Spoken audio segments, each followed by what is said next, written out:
சமயங்களில் எல்லாம் நீங்க நல்ல தொண்டர் சார், பெரிய தொண்டர் சார் என்று புகழ்வார்கள். அந்த வார்த்தைகள் அவர்களின் அபிமான வார்த்தைகள். அதற்கு பதிலாக நன்றி சக்தி, நான் தொண்டனா இல்லை தென்னாடனா என்று எனக்குத்தான் தெரியும். என்னை போன்ற கலுசடையெல்லாம் வைத்துக்கொண்டு ஆன்மீகம் வளர்க்க போகிறாளாம் மருவத்தூர் அம்மா.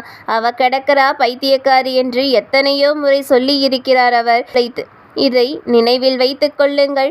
அந்த பக்தரின் மனைவி அம்மாவிடம் அருள்வாக்கு கேட்போம். நமக்கு வீடு கட்டிக்கொள்ளும் வாய்ப்பு உண்டா என்று கேட்போம். இல்லையென்றால் கடைசி வரை ஒரு நல்ல வீட்டில் குடியிருந்து கொண்டே வாடகை கொடுக்கும் வாய்ப்பையாவது கொடு என்று கேட்போம் என்று சொல்லிக் கொண்டே இருந்தார். நியாயமான கோரிக்கை. ஆனால் அந்த பக்தர் படித்த அறிவாளி அல்லவா? நான் நமக்காக வீடு கேட்க மாட்டேன். நான் அந்த வீடு கேட்க வந்தவன். வீடு பேரு முக்தி மோட்சம் கேட்க வந்தவன் என்று சொல்லிக் கொண்டு இருந்தார். இதையும் நினைவில் வைத்துக் கொள்ளுங்கள்.